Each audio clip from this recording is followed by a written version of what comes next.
राम राम। आप देख रहे हैं प्रदेश का नंबर 1 और सबसे भरोसेमंद news channel India news Haryana और मैं हूं आपके साथ आयुष। हरियाणा में लोकसभा चुनाव को लेकर के तैयारियां अपने चरम पर हैं और खासकर प्रदेश बीजेपी धुआंधार चुनावी रैलियां कर रही है। लेकिन प्रदेश की सभी सीटों पर जीत का दम भरने वाली कांग्रेस पार्टी अभी प्रत्याशी तय करने की उलझन में ही फंसी है। 6 सीटों पर कई दिन से पेच फंसा हुआ है। हालांकि 3 सीटों पर सहमति की बातें सामने आ रही हैं, लेकिन इस पर भी प्रत्याशी की घोषणा अभी तक नहीं हुई है। इन पेच को निकालने के लिए स्क्रीनिंग कमेटी की 6 बैठकें हो चुकी हैं। चुनाव समिति की बैठकों में मंथन हो चुका है, लेकिन कांग्रेस नेताओं के बीच में उम्मीदवारों को लेकर के सहमति नहीं बनी है। अब ऐसे में सवाल यह है कि कांग्रेस के उम्मीदवारों की यह सूची आखिर बार बार क्यों लटक रही है। वो कौन कौन सी सीटें हैं जिसको लेकर के पेच फंस रहा है, और सबसे बड़ा सवाल तो यह है कि दलीलों और दावों और दरार की इस दुविधा से कांग्रेस पार कैसे पाएगी। आज हम इस पर चर्चा करेंगे, लेकिन उससे पहले आपको यह खास रिपोर्ट दिखाते हैं।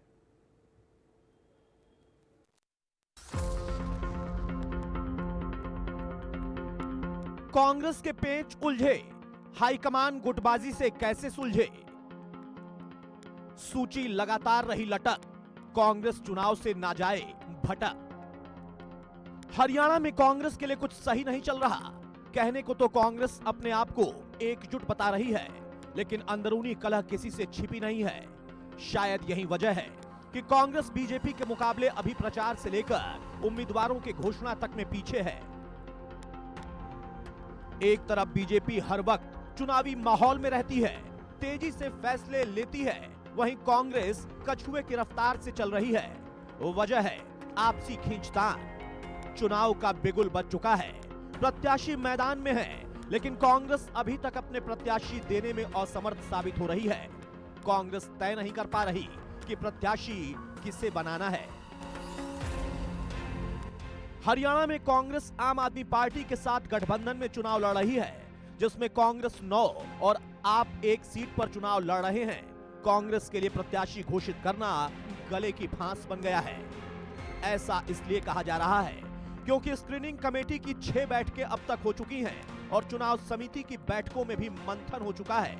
इसके बावजूद भी कांग्रेस अपने प्रत्याशी तय नहीं कर पा रही। कारण है गुटबाजी। हरियाणा कांग्रेस हुड्डा गुट और एसआरके गुट अपने अपने समर्थकों को प्रत्याशी बनाने के पक्ष में दलीलें दे रहे हैं। दरार के कारण दूसरे धड़े के प्रत्याशी को कमजोर बताने में लगे हैं। इसी मतभेद में लोकसभा सीटों पर पेंच फंसा हुआ है। अब आपको बताते हैं कि आखिर किन सीटों पर पेंच फंसा है। सीटों पर तकरार, गुरुग्राम, फरीदाबाद, करनाल। अब आपको इन सीटों के बारे में विस्तार से बताते हैं। Gurugram, Raj Babbar versus captain Ajay Yadav. पेशे से अभिनेता राज बब्बर फिल्मों में ही नहीं बल्कि कांग्रेस में भी बड़ा चेहरा है। बड़ा चेहरा होने के साथ ही वो हुड्डा गुट की पहली पसंद भी है। हुड्डा गुट गुरुग्राम सीट से राज बब्बर को प्रत्याशी बनाना चाहता है, तो वहीं एसआरके गुट पूर्व मंत्री कैप्टन अजय यादव की पैरवी कर रहा है। आपको बता दें कि कैप्टन अजय यादव बिहार के पूर्व मुख्यमंत्री लालू प्रसाद यादव के समधी भी हैं।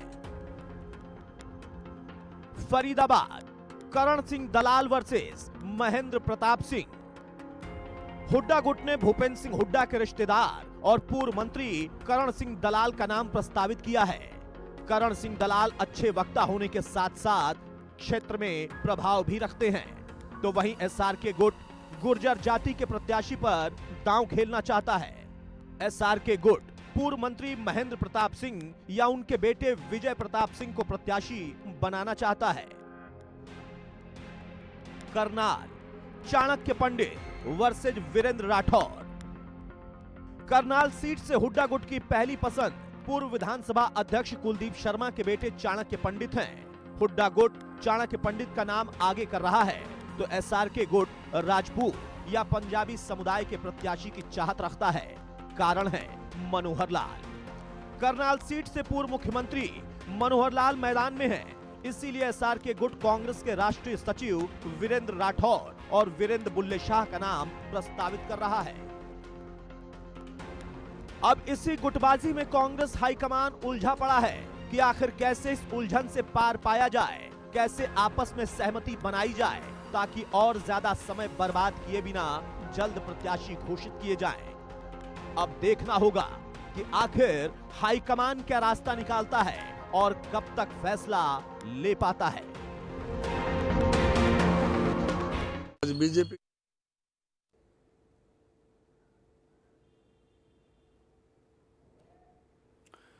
तो ये रिपोर्ट आपने देखी और इसमें डिटेल आपने ये समझा कि किस तरीके से आप देखें कि जो कांग्रेस में सीटें हैं उसकी उलझन अभी भी बरकरार है। 3 सीटें जिस पर यह कहा जा रहा है कि कैंडिडेट लगभग फाइनल हैं, लेकिन वहां पर भी प्रत्याशियों के नामों का अभी तक ऐलान औपचारिक तौर पर नहीं किया गया है। इसमें सिरसा की सीट है, अंबाला की सीट है, रोहतक की सीट है। इन तीनों ही जगह अगर नाम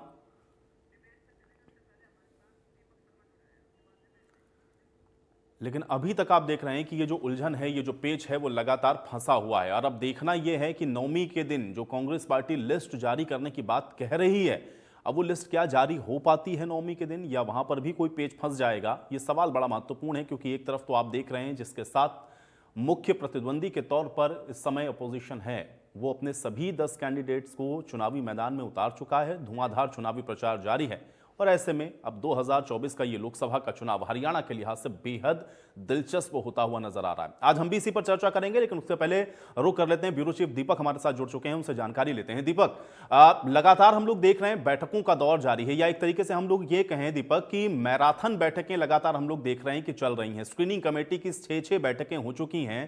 3 सीटों पर जब ये कहते हैं कि यहां पर ऑलमोस्ट आप ये मान लीजिए कि जो कैंडिडेट्स हैं वो फाइनल हो गए हैं, तो भी वो नाम औपचारिक तौर पर नहीं आते। बाकी 6 सीटों पर हम लोग देख रहे हैं कि पेच फंसा हुआ है। ये कहां पर फंस रही हैं चीजें और क्यों इतना डिले लगातार होता जा रहा है ये कैंडिडेट्स के नाम का ऐलान करने में? दीपक जी बिल्कुल, एक बड़ी चुनौती इस वक्त अगर हम बात करें तो कांग्रेस के सामने है। कांग्रेस के सामने 3 लोकसभा तो तय हो चुकी हैं। हम अगर बात करें अंबाला, वरुण मुलाना, सिरसा कुमारी शैलजा, रोहतक दीपेंद्र हुड्डा, तो लगभग 6 महीने पहले से ये लगभग हम कहें तो दीपेंद्र हुड्डा ने भी अपने तमाम लोकसभा क्षेत्रों में कहा था और अब नाम भी तय है। ये 3 लोकसभा तो तय हैं। बाकी 6 लोकसभा क्षेत्र ऐसे हैं जो जिनमें 2 बड़ी चुनौतियां इनके सामने हैं। एक तो इनके सामने बड़ी चुनौती है कि बड़े नेताओं को नाराजगी ना हो जिनकी टिकट कटेगी, क्योंकि पार्टी देख रही है कि विनिंग नेता हो और विनिंग नेता में कई बड़े नेताओं के नाम नहीं आ पा रहे हैं। ये एक बड़ा कारण है। दूसरा देखा जा रहा है जातीय समीकरण के अनुसार, क्योंकि ये भले ही राजनीतिक दल इसे औपचारिक तौर पर ना कहते हो, लेकिन तमाम पार्टियों को क्षेत्रीय आधार पर राजनीतिक समीकरण के साथ जातीय समीकरण भी देखने होते हैं, और वो जातीय समीकरण भी एक बड़ी बाधा आ रही थी। यही कारण है कि अगर उनका कहना है कि हिसार से अगर जिस तरीके से जनरल कैटेगरी या बीसीए में किसी को उतारा जाता है, हालांकि तय अगर अब बीसीए को देखा जा रहा है, लेकिन ऐसे में जनरल कैटेगरी से एक सांसद जो कि मौजूदा सांसद थे वो बीजेपी को छोड़कर कांग्रेस में आए हैं, कैसे उनकी अनदेखी की जाए, ये एक बड़ी चुनौती सामने आई। वो पार्टी हाईकमान नेताओं से मिल रहे थे। इसी तरीके से फरीदाबाद की बात करते हैं तो वहां पर भी एक तरफ करण दलाल और एक तरफ महेंद्र प्रताप का नाम है। महेंद्र प्रताप बड़ा नाम मान के चल रही है कांग्रेस अपने फरीदाबाद के अंदर, लेकिन करण दलाल को टिकट दी जाए या कैसे, क्योंकि करण दलाल का टिकट पिछली बार भी कटा था। ये तमाम समीकरण, और अगर करण दलाल को देते हैं तो उसके बाद भिवानी महेंद्रगढ़ में भी 2 कैटेगरी आती है, एक जनरल कैटेगरी और एक ओबीसी। अहिरवाल का क्षेत्र आता है, उनको अहिरवाल के क्षेत्र में टिकट देना चाहते हैं, लेकिन वहां पर भी अगर बातें करें तो एक बड़े परिवार थे जो नाम है जनरल कैटेगरी में, जिसके नाम की अनदेखी करना कहीं ना कहीं पार्टी में एक नाराजगी वाला मुद्दा चल रहा है। तो कैसे ये तमाम समीकरण बनाए जाएं, यही कारण है कि 6 स्क्रीनिंग कमेटी की बैठक होती है, उनमें कोई निष्कर्ष नहीं निकलता। उसके बाद 30 की बैठक में जाते हैं पहली बार। बिल्कुल दीपक, मैं चर्चा में आप जाऊंगा क्योंकि मेहमान हमारे साथ जुड़ चुके हैं। बहुत शार्प में मैं एक सवाल आपसे पूछ रहा हूं और बहुत क्लोज उसका जवाब मुझे बहुत शार्पली दीजिएगा। मैं ये जानना चाह रहा हूं कि क्योंकि जो आप ये कह रहे हैं ना कि एक सीट पर 2-2 कैंडिडेट या कुछ बड़े नेता अगर उनको टिकट नहीं मिलता है या जिनको नहीं मिलेगा, क्या घर का भेदी लंका जाए वाली स्थिति हो सकती है यहां पर? और जो टिकट नहीं पाएगा ऐसा ना हो वो कांग्रेस के लिए कहीं चुनावों में मुश्किल खड़ी कर दे। ये मुश्किल बड़ी है, इसलिए ये नाम हम लोग को दिख नहीं रहे कि क्लियर होकर के सामने आ जाए या लिस्ट उसकी फाइनलाइज हो जाए। दीपक, क्या ये एक बड़ा कारण है? देखिए, ये बड़ा कारण है कि घर का ही नेता अगर नुकसान पहुंचाएगा, उसकी टिकट कट जाएगी तो वो ज्यादा दिक्कत है, क्योंकि पार्टी पहले ही देख रही है कि कम से कम तो मुकाबले में आगे रहे मजबूत कैंडिडेट। और ऐसे में अगर किसी की टिकट कट जाती है, भले ही वो श्रुति चौधरी की का टिकट कटती है तो किरण चौधरी नाराज हो सकती हैं। इसी तरीके से अगर विजेंद्र की कटती है तो वीरेंद्र सिंह नाराज हो सकते हैं।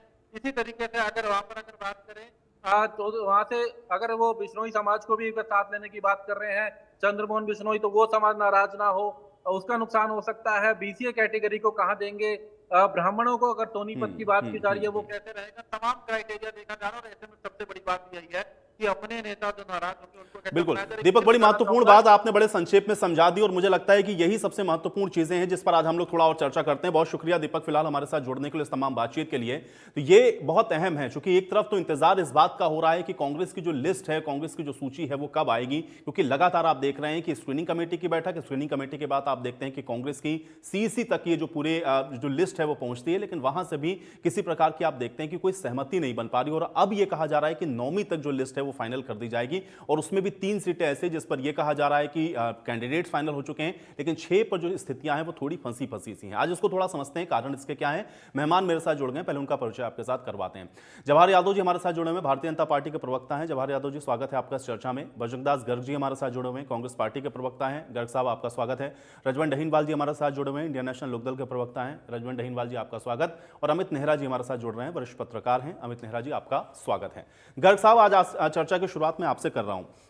लगातार हम लोग देख रहे हैं कि बैठकों का दौर चल रहा है। 6 बार आप लोगों के यहाँ स्क्रीनिंग कमेटी की बैठक हो गई। लास्ट में अभी हम लोगों ने देखा कि परसों जो आप लोगों की सीसी की बैठक हुई थी, उसमें यह कहा गया कि भाई 3 नाम फाइनलाइज हो गए, और उसके बाद अभी देख रहे हैं कि 6 सीटों पर अभी भी स्थितियां फंसी हुई हैं।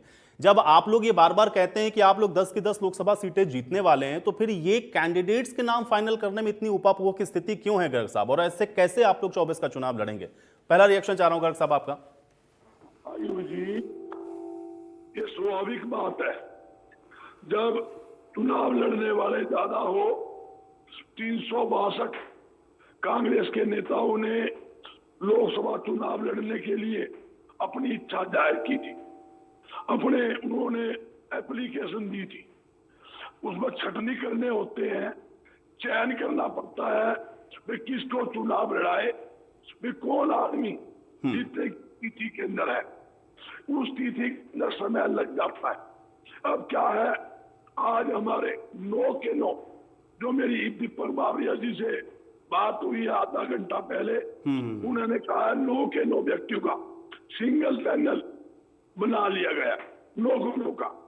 और अब कमेटी के पास जाएंगे, उनको लिस्ट देंगे, उन्होंने अंतिम घोषणा करनी है। जो जिक्र था 3 का नाम फाइनल कर दिया है, लेकिन हमको डबल मतलब है नहीं, लेकिन गर्ग साहब, यही तो मैं आपसे समझना चाह रहा हूं ना। देखिए, इतनी उपापोह की स्थिति के बाद, और अगर अब आप 9 आप कह रहे हैं, हालांकि हम लोग तो 9वीं तक का इंतजार करेंगे जब तक लिस्ट नहीं आती, लेकिन जाहिर है कि बड़ी मुश्किल रही होगी, तभी तो इतना लंबा वक्त आप लोगों को लग रहा है कि नामों को फाइनलाइज करने में। जिनको नहीं दे रहे हैं, क्या वो आपको ये चिंता का सबक बन जाएंगे? आयुष जी, ये तो बात मानते हो, कांग्रेस पार्टी के अंदर टिकट मांगने वाले नेता लंबी लिस्ट है। अरे एक आदमी कांग्रेस पार्टी की जिन पर चुनाव लड़ना चाहता है, क्यों लड़ना चाहता है, ये सोचने की बात है। क्योंकि भाजपा जाने वाली है, कांग्रेस आने वाली है। आज हरियाणा के अंदर हर एक वर्ग का नागरिक भारतीय जनता पार्टी से दुखी है, इससे मुक्ति चाहती है। लोगों को पता है, कांग्रेस के नेताओं को पता है भी हम टिकट लाएंगे, लेकिन उसके लिए तो चेहरे चाहिए होंगे ना गर्ग साहब, यही तो मैं जानना चाह रहा हूं भाई। 9 चेहरे तो होंगे ना हरियाणा के अंदर जो रिप्रेजेंट करेंगे कांग्रेस पार्टी को। ये बात आप कह रहे हैं कि आप 10 जीतेंगे, आप ये भी कह रहे हैं कि कांग्रेस पार्टी के पक्ष में माहौल है, लेकिन वो चेहरे क्यों नहीं दिख रहे? इतना समय लग रहा है ना। 9 नहीं, 362 के अंदर 9 व्यक्ति का चयन करना पड़ता है। एक लोकसभा क्षेत्र का प्रभारी मैं भी हूँ, यानी महेंद्रगढ़ लोकसभा क्षेत्र का प्रभारी मैं भी हूँ। 4 बार मीटिंग में मैं भी शामिल हुआ, मुझे पता है कैसे चयन करना पड़ता है। सोनीपत के अंदर 82 उम्मीदवार है, इसी प्रकार हिसार के अंदर, बयानी के अंदर, अम्बाला के अंदर, सरसले के जगह 362 की लिस्ट आपके पास भेज देता हूँ। इसका मतलब ये है, मतलब कांग्रेस पार्टी के नेता लोकसभा चुनाव लड़ने के लिए इच्छुक है, और चुनाव लड़के जीत की गारंटी कांग्रेस पार्टी की है। मैं पूछना चाहता हूँ आयु जी, आज भारतीय जनता पार्टी के लोकसभा प्रत्याशी के हिसार के अंदर भारी विरोध, संसद में भारी विरोध, बिहानी में भारी विरोध, रोहतक, सोनीपत, हर ठीक है। जगह अरे गर्ग साहब, उधर कैंडिडेट का विरोध हो रहा है या ये ठीक है, ये उनकी पार्टी का विषय है, वो देखेंगे। मैं ये जानना चाह रहा था कि भाई आप कैंडिडेट उतार नहीं पा रहे हैं, आप कह रहे हैं 362 हैं, 400 कैंडिडेट आपके पास, उसमें से आप लोग 9 नाम को भी फाइनलाइज अभी तक भी नहीं कर पाए। 9वीं तक का इंतजार हम लोग करते हैं। ठीक है, मैं जवाहर जी का रुख करता हूं। हम इंतजार कर रहे हैं गर्ग साहब, क्योंकि आपने कहा कि आपके पास ये जानकारी आ गई कि आपने 9 लोगों के नाम फाइनलाइज कर दिए हैं, लेकिन अब वो नाम तो आप यहां बताएंगे नहीं। ठीक है जवाहर जी, बीजेपी, आप लोग बार बार ये कहते हैं कि इनके पास तो लोग लड़ने वाले नहीं हैं। यहाँ पर जवाहर जी ये कह रहे हैं बजरंग दास गर्ग साहब कि भाई उनके पास 362 नाम थे, इसलिए उनको इतना समय लग रहा है, उसको फिल्टर कर रहे हैं वो। चलो, इस बात पर अगर आपको विश्वास हो गया वो तो मैं मान लूंगा, या जो दर्शक अभी मुझे सुन पा रहे हैं और देख पा रहे हैं, उनको अगर बजरंग दास जी की बात पर यह विश्वास हो गया हो कि हाँ टिकट की मारे मारी है, तो मैं मान लूंगा। मैं इंडिया न्यूज हरियाणा को कोट करके आपको कुछ खबरें बताता हूं। कैप्टन अजय यादव नहीं लड़ना चाहते गुड़गांव से चुनाव। भूपेंद्र यादव, मैं नहीं लड़ूंगा सोनीपत से चुनाव। रणदीप सुरजेवाला, मैं नहीं लड़ूंगा चुनाव। कुमारी सैलजा, मैं नहीं लड़ना चाहती अंबाला से। सर, ये स्टेटमेंट तो इंडिया न्यूज हरियाणा ने चलाई है, वो भारतीय जनता पार्टी की स्टेटमेंट थी क्या? यहां संकट ये नहीं है कि इनके पास प्रत्याशी ज्यादा है, वहां लड़ने की मारामारी है। कांग्रेस तैयार नहीं कर पा रही कि किसको तैयार करे कि वो अपनी जमानत जब्त कराने के लिए राजी हो जाए, प्रत्याशी कैसे बनाए। आज कांग्रेस के सामने संकट यह है कि कोई उनका प्रत्याशी बनना नहीं चाहता। मैंने नाम कोट करके किया है। कैप्टन अजय यादव, आपके यहां मैंने बाइट सुनी। भूपेंद्र हुड्डा की मैंने बाइट सुनी कि जी हम दोनों बाबू बेटा लड़े थे और दोनों हार गए थे, तो कम से कम अब ये चाहते हैं कि दोनों हार जाएं तो ये मैसेज ना जाए। अब उनको लगता है कि चलो कम से कम दीपेंद्र भी हार जाएगा तो मैं विधानसभा में अपने आप को जानूंगा कि भाई मैं उम्मीदवार हूं, मेरे ऊपर ये टैग ना लगे कि मैं भी हार गया। रणदीप सुरजेवाला कह सकते हैं कि जी मैं राज्यसभा में हूं, परंतु दीपेंद्र हुड्डा क्या राज्यसभा में नहीं है क्या?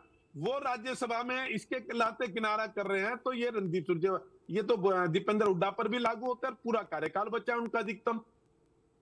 कांग्रेस के उसमें कांग्रेस के जो मठाधीश है, जो उनके बड़े नेता माने जाते हैं, वो भी इस चुनाव को लड़ना नहीं चाहते हैं। आज कांग्रेस चाहती है, इसलिए वो कहती है जी हम राज बब्बर को बुला लें क्या? राज बब्बर आपने चलाया और अभी आपने कोर्ट भी किया जब आप अपना ये शुरू की डिबेट। जी जी। तो इनका संकट यह है कि वो कांग्रेस के कार्यकर्ता किस तरह से लेके आए, उनसे वचन दिए जा रहे हैं कि कांग्रेस का बुरा दौर है, आप किसी तरह प्रत्याशी बन जाओ। ये मैसेज ठीक नहीं जाएगा कि कांग्रेस प्रत्याशी खड़ा नहीं कर पाई। तो आज कांग्रेस के साथ स्थिति ये है कि कांग्रेस प्रत्याशी नहीं खड़ा पा रही। और कमाल है, जो व्यक्ति इसके लिए अधिकृत नहीं कि 9 के 9 सिंगल नाम हो गए, वो तो कह रहा है जी सिंगल नाम हो गए। और जो इसके लिए अधिकृत है, उनका बयान मैंने सुना, वो ये कहते थे, दीपक बाबरिया जी नाम है उनका, वो ये कहते हैं कि अभी हमारे यहाँ मंथन चल रहा है, अभी हम तय कर रहे हैं और 9वीं तक की चीजों को। अरे मेरे बात बोलना बजरंग साहब, मेरे नहीं ठीक है गर्ग साहब, आपकी इंटरनल रिपोर्ट होगी, लेकिन अभी ऑफिशियली नहीं है ना वो चीज गर्ग साहब। ठीक है, एक सेकंड, मेरे बात बोलना, ठीक है, मेरे बात बोलना। बात आ जाए जवाहर जी की, मैं आऊंगा गर्ग साहब अपने समय में। जब हमने हमारे पहले जो प्रत्याशी आए थे 5, उस समय रणदीप सुरजेवाला की स्टेटमेंट थी कि देखो भारतीय जनता पार्टी के पास प्रत्याशी नहीं है और ये केवल 5 कैंडिडेट उपलब्ध कराई और 5 नहीं कर पाई क्योंकि प्रत्याशी नहीं है। ये मैं इसलिए कह रहा हूं, हमने तो मार्च के मिड में कर दिए। उस समय इनका नेता जो पूरे देश में जाना जाता है, इनका चेहरा है टीवी का, वो तो ये कहता है कि भारतीय जनता पार्टी इसलिए नहीं कर पाई 5 इकट्ठे 10 के 10 क्योंकि इनके पास प्रत्याशी नहीं है।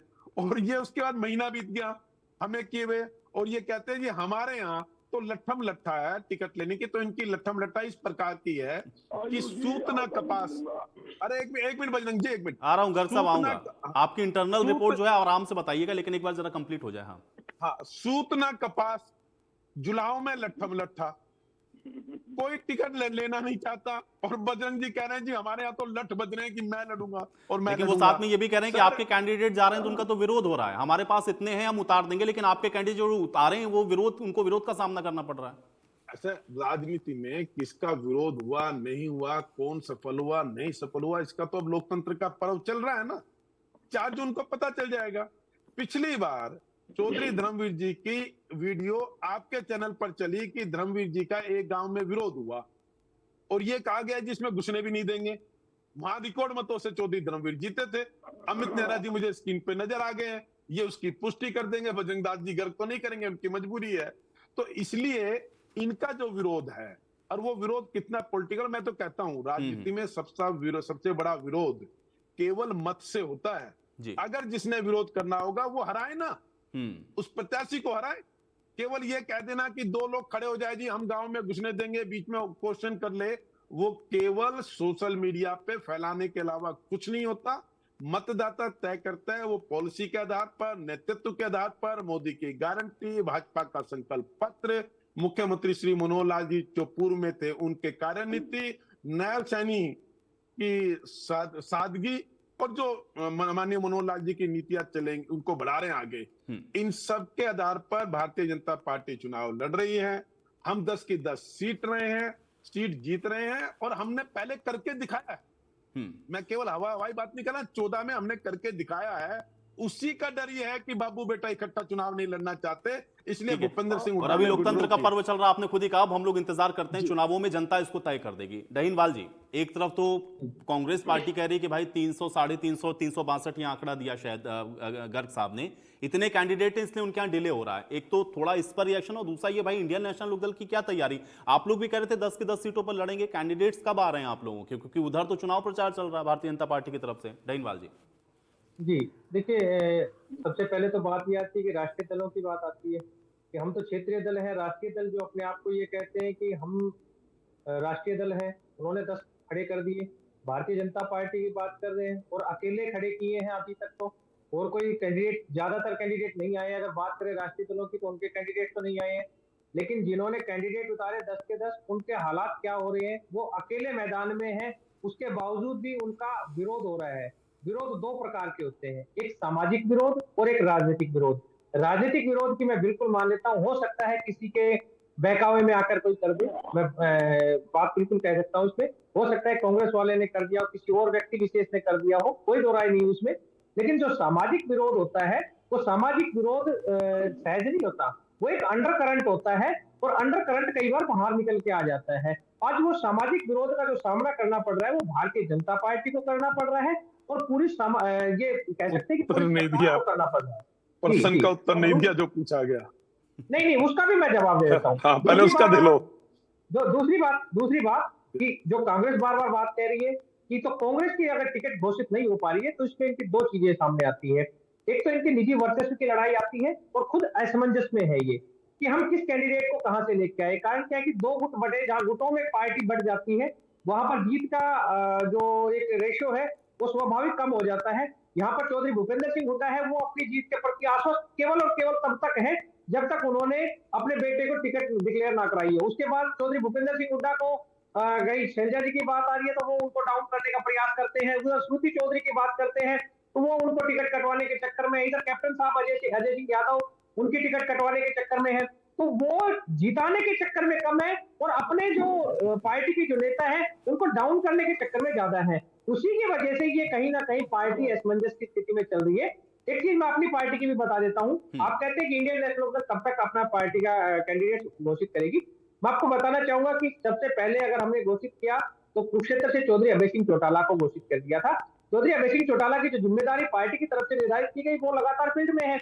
उसके साथ ही उन्होंने एक जिम्मेदारी लगाई थी हिसार से भी हमारी पार्टी के कैंडिडेट्स हैं, वो भी अपने कहीं ना कहीं जो डिक्लेयर करना बाकी है, लेकिन हमारे पार्टी के कैंडिडेट जो कार्यकर्ता हैं वो निश्चित तौर पर अपने पार्टी के सिंबल को लेकर और जनता के बीच में जा रहे हैं। जनता उनको अपने सर आंखों पर बैठाने का प्रयास कर रही है। यहाँ पर बात ये आती है कि कैंडिडेट घोषणा करना नहीं, लेकिन डहीनवाल जी देखिए, इसमें मेरा प्रश्न ये है, मैं गर्ग साहब से भी यही पूछ रहा था, मैं आपसे भी वही पूछूंगा कि अगर आप लोग ये कहते हैं कि भाई इतना माहौल ऐसा है कि जो सत्तारूढ़ पार्टी है उसके खिलाफ हैं सारी चीजें, तो फिर तो आप लोग को कैंडिडेट के सिलेक्शन में इतना सोचना ही नहीं चाहिए। आप तो खुद मान रहे हैं ना कि खिलाफ हैं, सामाजिक विरोध हो रहा है, राजनीतिक विरोध हो रहा है। आपने कहा आप कोई कैंडिडेट खड़ा करिए इंडियन नेशनल लोकदल के नाम पे, वोट पड़ जाएगा क्योंकि इनसे तो नाराज हैं, लेकिन उसके बावजूद आप कैंडिडेट ऐलान कर नहीं पाएंगे, लोग आपको मिल नहीं रहे, कि जब हमारा नाम सामने आ नहीं रहे और ये कह रहे हैं कि भाई ये हार हारने वाले हैं, आप 10 के 10 जीत जाएंगे। इस पर कौन भरोसा नहीं, करे? मैं एक चीज है, मैं ना तो भारतीय जनता पार्टी की तरह 400 पार की बात करूंगा, ना कांग्रेस की तरह 10 की 10 की बात करूंगा। मैं ऐसी बात नहीं करता। आपने सीधी सीधी बात है कि हम अपना रिपोर्ट कार्ड जनता के सामने पेश करेंगे, सरकार ने क्या किया क्या नहीं किया। हमें बात ये करनी है कि हमने अपने पहले कार्यकाल में हमने अपने पहले क्या क्या जनता को क्या क्या सुविधाएं दिलाने का प्रयास किया, और जनता चाहती यही है कि हम ऐसे व्यक्ति को चुने जो उनकी ठीक है आवाज सर, को नहीं बुलंद बाजी, आप करे। कह रहे हैं कि आप 10 की 10 पे दावा नहीं करेंगे, कितनी सीटें जीतेंगे आप? कुछ तो असेसमेंट किया होगा ना आपने? नहीं, मैं असेसमेंट के लिए मैं बिल्कुल चौधरी अभय सिंह चौटाला ने एक बात बिल्कुल स्पष्ट कही थी कि 3 सीटों पर हम पूरी तरह से जीत के प्रति आश्वस्त है कि वो सीट हम जीतेंगे, बाकी सीटों पर हम सबका समीकरण बिगाड़ कर दिखाएंगे। अब यही चीज मैं लगातार हर डिबेट में मैं भी यही कहता हूं। और कारण क्या है? क्या कि हमें तो वो जनता के 3 ऊपर नाम तो विश्वास आज है। आने चाहिए था बोर्ड- ना, जो 3 सीटें आप कह रहे हैं कि जिस पर आप बहुत मजबूत स्थिति में जीत जाएंगे, कम से कम वो 3 नाम तो होने चाहिए थे। आयुष जी 3 नाम की बात है, 2 दिन की बात है, 3 नाम भी आएंगे, 10 नाम भी आएंगे, बात सारी चीज आएगी। लेकिन मैं आपको वही चीज बता रहा हूं कि हम अभी जैसे अभी बात कर रहे हैं, कांग्रेस वाले ये 10 की कह रहे हैं, और हमारे जवाहर यादव जी वो कह रहे हैं कि हम भी 10 जीतेंगे, 400 पार जीतेंगे। लेकिन ग्राउंड रियलिटी क्या है, उस पर कभी भी नहीं जाएंगे ये। कारण क्या है? इनको ऊपर नहीं से जवाहर जी के आने पास तो भाई वाला देखिए वैलिड पॉइंट है ना, वो तो कह रहे हैं हम तो नहीं, जीत चुके उनका- हैं, हम तो ऑलरेडी जीत उनका चुके हैं। एक ऐसा नारा नहीं है, है कि कोई हवा उनका हवाई एक बातें वो नारा कह रहे हैं। है, उन्होंने कहा कि हम 400 जीत पार। चुके हैं, इसलिए हम उसको दोहरा लेंगे। नहीं दोहरा लेंगे, एक चीज मैं कहता हूँ, इनके ऊपर एक नारा फिक्स करके आया है, बोला 400 पार। ये 399 भी नहीं कहेंगे। अगर जवाहर जी है इनसे पूछ के देख लो, अगर ये पूछे कि 400 पार में 399 तो कह दो, बोला ना 400 पार, 401 2 3 कुछ भी नहीं, बोला फिक्स है 400 पार। ठीक है, तो इसका चलिए मतलब क्या है? ये ऊपर ये से ये हम आदेश लोग आए इंतजार कि कर वो लेते हैं उसको बता रहे हैं, ना। अब रटा 400 रहा पार है, नहीं बता होगा रहे तो हैं। ठीक है ना, आप लोगों के पास भी बोलने के लिए बहुत कुछ रह जाएगा। लेकिन ठीक है, हकीकत क्या है? एक मिनट, मैं ठीक है, आपको वही चीज बता- 399 पे आंकड़ा अटकेगा तब भी आप लोग कहेंगे भाई बात देखिए 400 पार तो नहीं गए ना। ठीक मात्र है 10 सेकंड में अपनी बात शुरू कर देता हूं, जी। मात्र 10 सेकंड में बात शुरू कर रहा हूं। मैं वही चीज बता रहा। अब वही चीज है कि ग्राउंड रियलिटी ये है कि जनता इनको सहन नहीं कर पा रही, जनता इनको देख नहीं पा रही, जनता इनके खिलाफ नहीं मतदान ठीक है, करने जनता का खिलाफ है तो आप तो कीजिए। कोई कैंडिडेट और खड़ा करिए भाई, जनता वोट कर देगी, क्योंकि उनका तो विरोध ही कर रही है ना जनता। मैं तो उसी सवाल पर हूँ, लेकिन उसके बावजूद इतना माथापच्ची कर रहे हैं आप लोग, ये समझ में नहीं आ रहा। ठीक है अमित नेहरा जी, अमित नेहरा जी, ठीक है ठीक है ठीक है, मैं समझ गया। अमित जी, ये पॉलिटिकल बातें यहाँ पे बहुत होती रहेंगी, थोड़ा इसका तथ्यात्मक विश्लेषण करके बताइए, क्या आपस की आपको लग रहा है कि वही गुटबाजी जो कांग्रेस में देखने को मिली है हम लोगों को, उसका एक बड़ा नतीजा है कि अभी तक कैंडिडेट फाइनल नहीं हो पाए, या इस पॉइंट पर हैं आप ये नहीं भाई 362 नाम थे तो उनको फिल्टर करने में टाइम लग रहा है? नहीं आयुष, ये जो टॉपिक है तो ये बहुकोणीय एक टॉपिक है। मैं कहूंगा इसमें सीधा हाँ या ना नहीं कहा जा सकता। हमें व्यवहारिक रूप से भी सोचना होगा, समझना होगा कि मामला क्या है, चीज क्या है। देखिए प्रैक्टिकली देखें तो भी हरियाणा में नोटिफिकेशन नहीं हुआ लोकसभा चुनाव का, क्योंकि छठे चरण में यहाँ चुनाव होना है। तो नोटिफिकेशन की डेट है 29 अप्रैल, यानी 29 अप्रैल के बाद अगर मान लिया किसी पार्टी ने अभी घोषित भी कर दिए हैं अपने उम्मीदवार, तो वो अभी नॉमिनेशन तो फाइल नहीं कर सकते। 29 से शुरू होगी नामांकन प्रक्रिया और वो 6 मई तक चलेगी।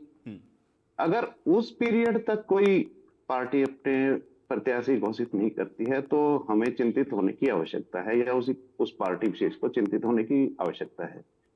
अभी तो नोटिफिकेशन ही नहीं हुआ है, पहली बात, क्योंकि 14 दिन बाकी है, ठीक है ना। और इख्तियार है हर एक पार्टी को कि नोटिफिकेशन से पहले कुछ भी करे। दूसरा पहलू ये है कि उम्मीदवार चाहे आप 6 महीने पहले घोषित कर दो, भाई चुनाव आयोग ने तारीख तो अभी बताई है, तो कोई भी पार्टी 1 साल पहले भी घोषित कर सकती है, उस पर कोई रोक नहीं है। लेकिन दिक्कत ये है कि जब घोषित हो जाता है प्रत्याशी तो रोजाना का खर्चा बढ़ जाता है। इससे शायद आप भी सहमत होंगे, बाकी जो अपने सहयोगी हैं तो डिबेट में तो वो भी सहमत होंगे कि रोजाना का खर्चा बढ़ जाता है, कैंपेनिंग करनी होती है, तो ये खर्चा बचाने का भी एक तरीका हो सकता है। तीसरी बात ये है कि आपने कहा कि 262 या 362 जितने भी हैं जो उम्मीदवार, तो उनको छांटने में इतनी देर, तो मुझे नहीं लगता कि इतनी देर होनी चाहिए, क्योंकि कोई काउंटिंग थोड़ी है, कोई और थोड़ी कोई पैरामीटर थोड़ी है, तो बैठ के सीईसी ने तय करना है और उनके आदेश के खिलाफ कोई थोड़ी जाएगा। तो ये चीजें नंबर में, अब तो पर्चे तो चाहे आप 1 लाख लोगों के भरवा ले, लेकिन जो नेता हैं, जो शीर्ष नेतृत्व है, उनको तो पता है भी कैसे हमें जीत प्राप्त करनी है। तो नंबर का हवाला देना और उसके कारण देरी होना, ये तो थोड़ा सा अजीब सा लगता है तर्क। अब बहुत सारी बातें और भी हैं। अब एक चर्चा ये आई कि किसी पार्टी विशेष का विरोध हो रहा है, जो आरजी ने भी कहा, मेरा नाम स्पेशल उन्होंने मेंशन किया। तो बात देखिए, दोनों बात है इसमें भी, हम एक तरफा नहीं सोच सकते। विरोध होता है तो उसका नुकसान भी होता है, लेकिन ये नहीं है कि विरोध अगर हो रहा है तो उसका इतना नुकसान हो जाए कि हार जाए पार्टी कोई या कैंडिडेट। क्योंकि एक छोटा सा उदाहरण देना चाहूंगा मैं, जब किसान आंदोलन अपने चरम पे था जी, तो 26 जनवरी को अभय सिंह चौटाला ने अपना इस्तीफा सौंप दिया था और इस्तीफा मंजूर हो गया था। तो बाई इलेक्शन हुआ था उनके क्षेत्र में। तो जो बीजेपी का प्रत्याशी था, तो बहुत से गांव में घुसने नहीं दिया गया था, पुलिस बल की मदद लेनी पड़ी थी, और पुलिस बल भी थोड़ा नहीं पूरा कारवां चला करता। जी जी। तो इस हिसाब से तो अगले की जमानत जब्त होने वाला मामला बनता था। लेकिन जब अंतिम परिणाम आए तो मुकाबला लगभग बराबरी का था, कोई बहुत कम मार्जिन रहा था। हालांकि जीत तो नहीं पाया था बीजेपी का प्रत्याशी, लेकिन मुकाबला बराबरी का था। इसका मतलब तो ये था भी, जहां जिन गांवों में एंट्री नहीं थी तो वहां तो सफाया होना तय था उसका। तो देखिए, कुछ गांवों में होते हैं कुछ इस तरह के तत्व जो नहीं आने देना चाहते, और ये लोकतंत्र के खिलाफ है। मैं तो ये कहूंगा जी बिल्कुल। हर उम्मीदवार को अपना प्रचार करने का हक है, हर पार्टी को अपना प्रचार करने का हक है। और मैं ये अपील भी करता हूं, एक मतदाता होने के नाते, एक नागरिक होने के नाते, ये तो तरीका है, आप वोट मत करिए, जिससे विरोध है आप उसको वोट मत दीजिए। हाँ, उसको वोट मत दीजिए, अपने पसंद के उम्मीदवार को वोट दीजिए, लेकिन आप किसी को इस तरह की हरकत ना करें। और ये लोकतंत्र का पर्व है, उसको एक कलंकित करती है इस तरह की घटनाएं। तो फिर एक बार है कि आप वोट की चोट करें, आप इस तरह ना करें कि आप किसी मोहल्ले में नहीं जाने देंगे, किसी गांव में नहीं जाने देंगे, किसी शहर में नहीं जाने देंगे। आप लोकतंत्र प्रक्रिया का पालन कीजिए। अब एक चीज और भी है भाई, वो सवाल कांग्रेस से है। भाई ठीक है, कांग्रेस ने 1966 के बाद से जो हरियाणा का जन्म हुआ, तो मेरे ख्याल से पहली बार लोकसभा इलेक्शन के लिए गठबंधन किया है, शायद, अगर मैं सही हूं तो। इससे पहले कांग्रेस ने अपने बलबूते पे इलेक्शन लड़े सारे। जब इनकी सहयोगी पार्टी अपना उम्मीदवार इतने दिन पहले उतार सकती है तो कांग्रेस को क्या दिक्कत है भाई?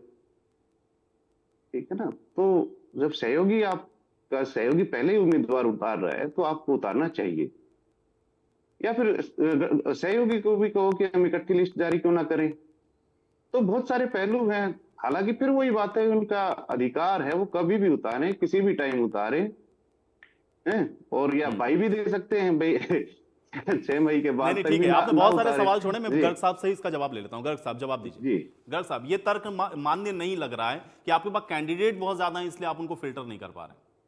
देखिए आयुष जी, भारतीय जनता पार्टी के नेता बोल रहे थे इनके पास प्रत्याशी नहीं है, डरे हुए हैं, जमान जब्त की बात करते हैं।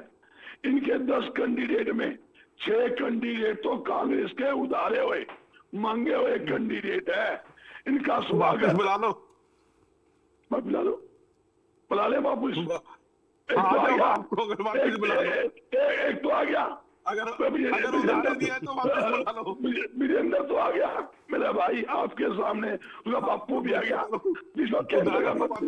अब गर्ग साहब जवाहर जी कह देंगे आपके पास उधारी के हैं, अगर आपने उनका नाम ऐलान कर दिया। तो भाई राजनीति में तो इधर उधर आना जाना लगा रहता है ना, इससे क्या फर्क पड़ता है? सुनिए, जिनका स्वागत काले झंडों से हो रहा है, और कांग्रेस पार्टी का हर नेता, हर कार्यकर्ता आयुजी फील्ड के अंदर है और लगातार गांवों के अंदर जनसभा कर रहा है, विधानसभा में रैलियां कर रहा है।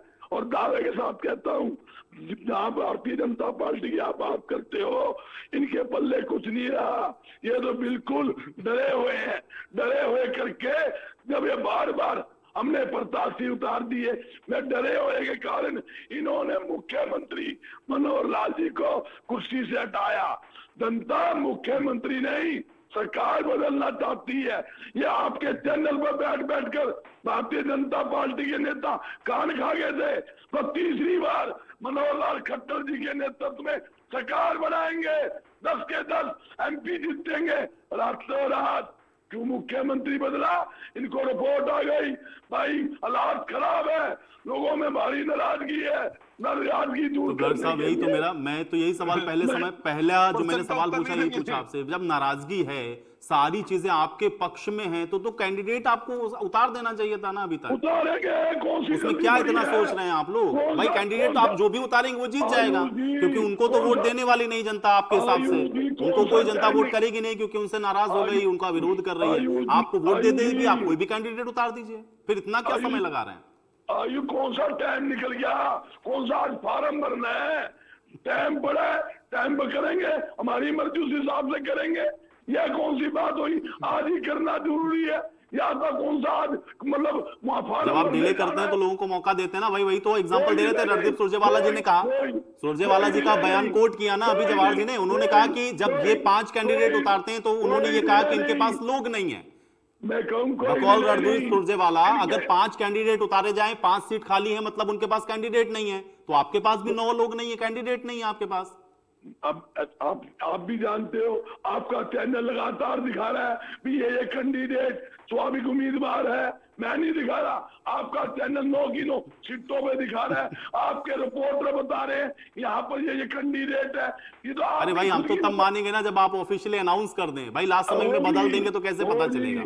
कोई नहीं, 1-2 दिन में हो जाएगी, धीरे रखिए और आप देखोगे, रिजल्ट भी देखोगे। लोग कहते थे अब की बार 75 पर, 40 में अटक गए। ये कह देंगे अब की बार 400 पर, ये कह देंगे 600 पर। आपकी बात है। ठीक है गर्ग साहब, फिर देखिए अमित जी ने एक सवाल और छोड़ा था, उसके बाद मैं जवाहर जी का रुख करूंगा। ठीक है, उन्होंने ये भी कहा कि अगर आप लोग ये कह रहे हैं इतनी मजबूत स्थिति में, तो फिर अभी हरियाणा के गठन के बाद से अभी तक ऐसा क्यों आन पड़ा कि आपको गठबंधन की आवश्यकता पड़ गई? देखिए, ये अच्छा सवाल अमित जी ने किया, इसका जवाब जरूर दूंगा। जहां गठबंधन का सवाल है, इंडिया गठबंधन बनाए, इंडिया जो सारे दल जो थे मिलके उन्होंने इंडिया नाम से एक गठबंधन बनाया। इंडिया गठबंधन के तहत खाली हरियाणा में नहीं, हमारा चंडीगढ़ में हुआ, वहां सीट हमें कांग्रेस को मिली। गोवा के अंदर 2 की 2 सीट हमें कांग्रेस को मिली। जहां हमारा गुजरात में हुआ, 2 सीट पर आप लड़ेगी, बाकी हम लड़ेंगे। 7 सीटों पर दिल्ली के अंदर गठबंधन हुआ, 3 पर हम लड़ेंगे, 4 पर आप लड़ेगी। उस गठबंधन के तहत 1 सीट हमने आई नहीं, उसको आप पार्टी को दी, 9 पर लड़ेंगे। मैं दावे के साथ कहता हूँ, ये कहते हैं 400 पर, आप आंकड़ा गिन लीजिए। 7 सीट भारतीय जनता पार्टी के पास दिल्ली के अंदर थी, हरियाणा के अंदर 10 की 10 सीटें थी, राजस्थान के अंदर 25 के 25 सीटें थी, हिमाचल में पूरी सीटें थी। क्या हाल है आज? आज हरियाणा में टुकड़ा साहब, दिल्ली के अंदर जमा टुकड़ा साहब, 7 की 7। अरे अभी नहीं भाई गर्ग साहब, अभी नहीं, अभी तो है, अभी इंतजार करिए भाई। अभी चुनाव, आप तो रिजल्ट बता दे रहे हैं। वो फिर 400 पार कहेंगे तो फिर कहेंगे कि भाई वो ईवीएम सेट कर लेते हैं। आप तो रिजल्ट बता दे रहे हैं, लगता है आपने सेट कर ली ईवीएम। ठीक है जवाहर जी, मैं बता चाहता हूं कहां पूरी करेंगे। नहीं ठीक है, हम इंतजार भाई, अभी तो अब तो इसीलिए तो चुनाव हो रहा है ना भाई। ये तो जनता तय कर देगी ना कि इस बार 400 पार होगा, या जो बात आप कह रहे हैं वो होगी, या ये जो इनका ट्रैक रिकॉर्ड रहा है उस पर ये रहेंगे, या कम होगा ज्यादा होगा। ठीक है यार मुझे बोलने दो, क्यों आप बोल लो, आप इनके बीच में नहीं बोले। जो जवाहर जी बोल रहे थे, दरा आपने 10 मिनट बोलने दिया। अरे नहीं ऐसा नहीं गर्ग साहब, भाई मैंने बहुत सारे सवाल पूछे उनसे। नहीं मेरे पूछ लो। अरे मुद्दा आपका है गर्ग साहब, मुद्दा आज आपका है, इसीलिए शुरुआत मैंने आपसे करी। हमें जवाब दे दीजिए। मुद्दा है तो 3 पार्टी बैठी है, उन्होंने सवाल किया, जवाब तो मैं ही दूंगा ना। मैं ये पूछना चाहता हूँ, भारतीय जनता पार्टी जो जगह जगह कंडम हो रही है, वही सीट पूरी नहीं कर पा रहे। जो जुमलाबाजी 400 पार, ये वो निकम्मी सरकार है। 2019 के अंदर देश के जवान जो शहीद हुए, उनके नाम के ऊपर मोदी जी ने वोट मांगा। पहला वोट देश के जवानों शहीदों के नाम, पहला वोट रामचंद्र योद्धा के मंदिर के नाम मांग रहे। इनके पास खुद के पास मांगने लिए कुछ नहीं। ये खुद पार्टी चुनाव नहीं लड़ रही, चुनाव लड़ रही है ईडी, सीबीआई, आपको भी पता है ये कहते थे मुद्दे पे डिबेट हो रही है पूरे इसमें, आयुष जी के मुद्दे पे डिबेट हो रही है क्या? कमाल है भाई, जनता खिलाफ है, उसके बावजूद भी आप लोग कह रहे हैं कि इतनी सारी चीजें और उसके बाद कैंडिडेट्स के नाम नहीं आ रहे। ठीक है, ये आयुष कहते थे हम काला धन लाएंगे, काला धन तो ठीक है ना भाई, अब तो 10 सीटें आप जीत जाएंगे, फिर इतना सब कुछ खिलाफ है ना। नाम बस आ जाए, नाम नौमी को नाम बस आप लोग खाली डिसाइड कर लीजिए और नाम जो आपके हैं वो आ जाए सामने। आपको मिल जाएंगे, ठीक है, आपको लिस्ट भेज देंगे। नहीं, अरे हम बिल्कुल, सबसे पहले हमें दीजिएगा, सबसे पहले हम ही लोग चलाएंगे, सबसे पहले हम ही दिखाएंगे जनता को। ठीक है जवाहर जी, ठीक है गर्ग साहब भेज दीजिएगा, सबसे पहले हम लोग दिखाएंगे। ठीक है जवाहर की लिस्ट भी आपने चलाई थी, आपके चैनल पर। जी आयुष जी किस बात का जवाब दूं पसंद कर लीजिए। ठीक है गर्ग साहब, अब जवाब लेते हैं। हाँ जवाहर जी, देखिए एक तो जिस मुद्दे पे आज डिबेट है, मेरे कांग्रेसी मित्र ने, चाहे वो अमित नेहरा जी ने कहा था, चाहे आपने कहा, कई क्वेश्चन हो गए हैं कांग्रेस से। अब हमारे प्रवक्ता मित्र कांग्रेस के इसका जवाब देंगे, किसी का जवाब मिला, एक तरफा चीजें शुरू हो गई, जवाब किसी का आया नहीं। अच्छा मैं एक मिनट, अच्छा एक मिनट सर, अरे सर एक मिनट, अरे सर एक मिनट, अच्छा एक मिनट सर, अरे एक मिनट सर, एक मिनट साहब, एक मिनट, मैं आपका छोटा भाई हूँ, बोल दे दो प्लीज। नहीं ठीक है, 1 to 1 नहीं, 1 to 1 नहीं, एक एक करके जवाब। ठीक है, आपने जो बात कहनी थी आपने कही, बात समझ नहीं आ रही ना, बीच में बोलेंगे तो आपकी बात समझ नहीं आएगी। देखिए मेरे मित्र ने एक बहुत अच्छा एक ऐसा शब्द इस्तेमाल किया जिसके लिए उन्होंने कहा कि भारतीय जनता पार्टी डरी हुई है। ये किस लाइन को चलाया जा रहा है हरियाणा में? ये कादियान साहब की लाइन को चलाया जा रहा है, जिसमें उन्होंने कहा कि दीपेंद्र हुड्डा जब चुनाव हारा, अगर रिकाउंटिंग हम करा देते, लाखों ट्रैक्टर ट्रॉलियां आ जाती, लाखों लोग आ जाते और मार काट मच जाती। पहले तो इन्होंने आम लोगों को डराने की कोशिश की कि हमारे पास ऐसे दबंग लोग हैं। उन्होंने 2016 दोबारा से दिखाने की कोशिश की कि हमारे पास जैसे पहले रोहतक में मारकाट कर चुके हैं, अगर रिकाउंटिंग कर देते दीपेंद्र हुड्डा जी तो हम दोबारा से ऐसी चीजें कर देते। पहले तो इन्होंने जनता को डराया, अब मेरे मित्र मुझे डरा रहे हैं कि भारतीय जनता पार्टी के लोग डरे हुए हैं। सर मेरे बात बोलना उसके खुद तो बोलना। अब ये कहते हैं कि भारतीय जनता पार्टी डरी ठीक है गर्ग साहब, ठीक है नहीं ठीक है, वो स्टेटमेंट है पब्लिक डोमेन में, मुझे लगता है सबने सुना हुआ है। ठीक है जवाहर जी, जिस तरह से लोकतंत्र की हत्या करके, संविधान को धता बता के, प्रजातंत्र को खत्म करके, आपातकाल में आपने हम लोगों को जेल डाला था, 17 महीने लोग जेल रहे थे। आपके उन पापों से भारतीय जनता पार्टी, उस समय का संघ और अन्य राजनीतिक पार्टियां जो समय विपक्ष में थी, वो तब नहीं डरे। तो आपकी इन गीदड़ भड़कियों से कम भारतीय जनता पार्टी का कोई भी कार्यकर्ता और हरियाणा का कोई भी नागरिक डरने वाला नहीं है। इसलिए गलतफहमी निकाल दो कि भारतीय जनता पार्टी का कार्यकर्ता डरा हुआ है या आप लाखों लोग लाते और उस मारकाट से हरियाणवी डर जाता। बिल्कुल नहीं डरता। गलत बात नहीं। आज अरे एक मिनट रुकिए मेरे बात दे देंगे, मेरे बीच में ना दूसरा, मेरे बीच में नहीं आओ जी साहब। ठीक है, दंगे होंगे भी नहीं भाई, ठीक है, मेरे बात बोल, जनता समझदार है गर्ग साहब, ठीक है, जनता बहुत समझदार है, दंगे नहीं होंगे। ठीक है, आप बीच में जितना मर्जी डिस्टर्ब, नहीं कहने से नहीं होता ना, आप कहें जवाहर जी कहें, किसी के कहने से नहीं होता, जनता बहुत समझदार है। मैं आपकी तरफ संयम पे नहीं आने वाला, इसलिए करो, इसलिए मेरा निवेदन है। ठीक है गर्ग साहब, अभी आप उधर से आने दीजिए ना जवाब। देखिए अगर इतनी मजबूत है, ठीक है। अरे गर्ग साहब थोड़ा सा, अब चुनाव में जा रहे हैं, थोड़ा सा वहां पे जनता को कन्विंस करना है। जवाहर जी, मैं तो भूपेंद्र सिंह हुड्डा जी को कोट कर रहा हूं। मेरे एक पत्रकार मित्र बैठे हैं, एक मेरे इनेलो के मित्र बैठे हैं, ये और एंकर महोदय आप बैठे हैं। आयुष जी, आप तय कर देंगे अगर ये कहते हैं कि हमारी स्थिति बहुत है, भाजपा जा रही है, कांग्रेस और गठबंधन 10 की 10 सीटें जीत रही है, ये कह रहे हैं ना, ये मेरे मित्र भी कह रहे थे। सर ये बुद्धि हमारे आदरणीय पूर्व मुख्यमंत्री श्री भूपेंद्र सिंह हुड्डा जी को तो दे दो। उनमें ये कॉन्फिडेंस क्यों नहीं आ पा रहा? उनको क्यों कहना पड़ा बाबू बेटा लड़ेंगे? तो पिछली बार दोनों हार गए थे, हमारा अनुभव ठीक नहीं था, इसलिए केवल बेटा लड़ेगा। उनको तो समझा दो सर। आपकी बात पर गर्ग साहब, आपकी बात पर भूपेंद्र सिंह हुड्डा जी को विश्वास नहीं है, हरियाणा की जनता तो तब करेगी।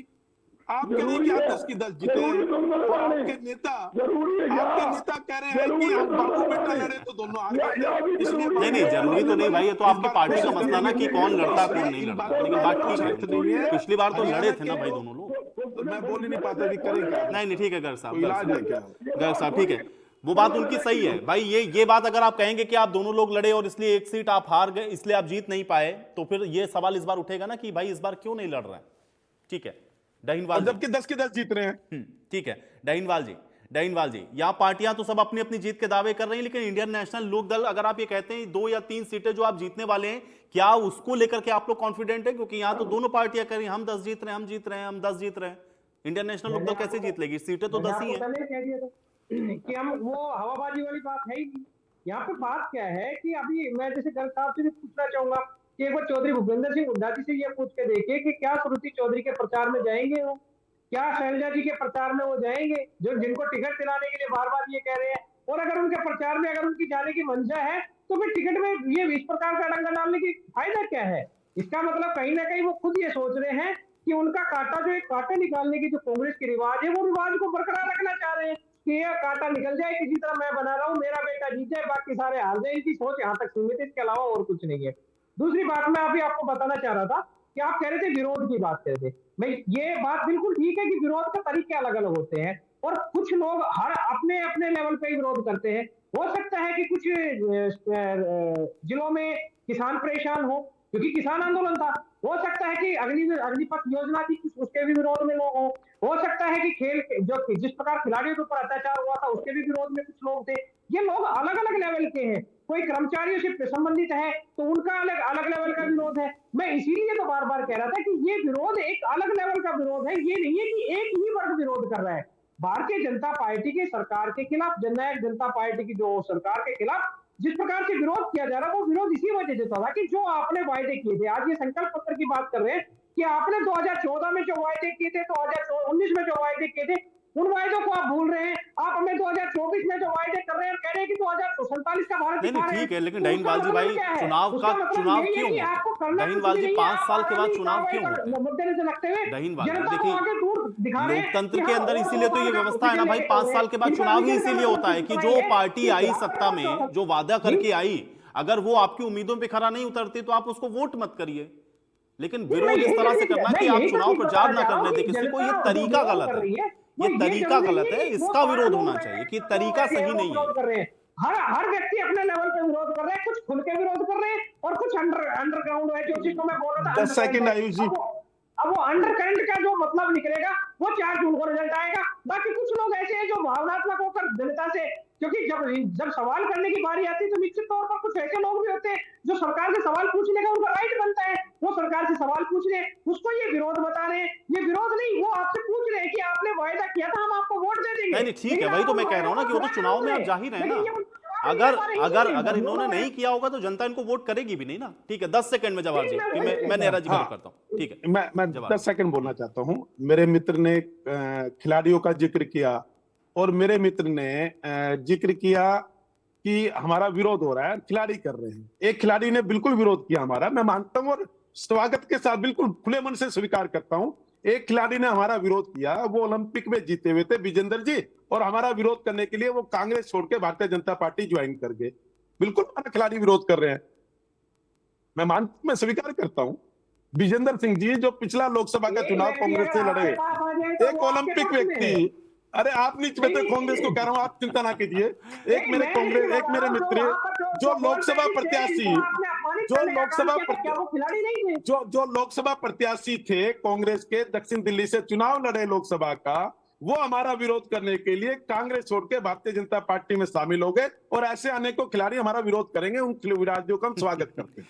ठीक है, इतना ही कहना था मुझे। ठीक है, चलिए आप किसी बात के साथ चर्चा यही समाप्त करूंगा। बहुत शुक्रिया आप लोग का समय निकालने के, इस चर्चा का हिस्सा बनने के लिए। तो हालांकि आप देख रहे हैं कि अभी चूंकि चुनाव मुहाने पर जरूर खड़े हुए हैं, लेकिन अभी अधिसूचना के बाद आप देखेंगे कि जब नॉमिनेशन फाइल होने होंगे उससे पहले लगभग सभी पार्टियां अपने अपने कैंडिडेट्स के नाम का ऐलान कर देंगी। लेकिन उसके पहले आप देख रहे हैं कि ये जो राजनीतिक पारा है, जो तापमान है, वो कितना ऊंचा होता हुआ नजर आ रहा है। आरोप प्रत्यारोप जम करके हो रहे हैं, लेकिन देखना यह है कि इस बार हरियाणा की जनता आखिर किसको चुनती है। आज बड़ी बहस में मेरे साथ फिलहाल इतना है।